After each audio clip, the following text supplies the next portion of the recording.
సభ్యుల ప్రశ్నలకు ఎదురుదాడి లేదా తప్పించుకుని తిరగడం తప్ప సమాధానం చెప్పడం లేదన్నారు వైసీపీ ఎల్పీ నేత బొత్స సత్యనారాయణ. రైతులు ఇబ్బందులు పడుతున్నా యూరియాపై చర్చించడానికి అంగీకరించలేదన్నారు. తాము ప్రజల తరపున పోరాటం చేస్తూనే ఉన్నామని సూపర్ 6 సూపర్ హిట్ అన్నారు.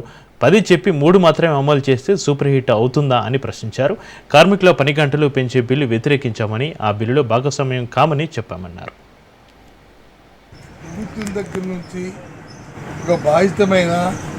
ఒక బాధ్యతాయుతమైన విధంగా ఏ ప్రశ్నకి సమాధానం లేదు.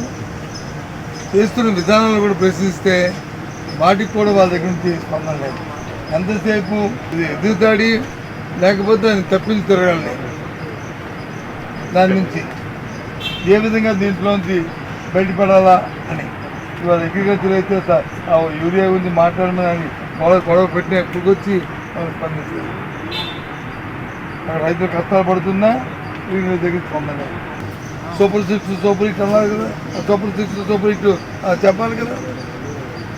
ఓ 3 పనులు చేసి మా 7 వాగ్దానాలు చేసి మూడు వచ్చి అరకొరగా చేసి సూపర్ హిట్ అయిపోయిందని వాళ్ళంతా వాళ్ళు నిలుచుకుంటే అయిపోద్దా? శాసనమండలిలో మనం వాడిని వినిపించాం. ప్రతి అంశాన్ని రావాలని పట్టుబట్టాం.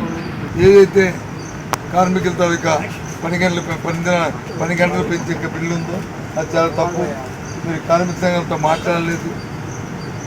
మీరు ఏకపక్షంగా తీసుకున్న నిర్ణయం వాళ్ళు ఇబ్బంది పడతారని చెప్పాను. దాని తర్వాత ఉపచర్చలు అన్నీ అయ్యాయి. ఆ బిల్లు మాత్రం అది ఆగింది. ఆ బిల్లు ఆపగలిచాం. ఎందుకంటే ఒక సాంప్రదాయాన్ని రాష్ట్రంలో ఉండాలని ఒక తపంతో దాన్ని ఆపగలిచాం.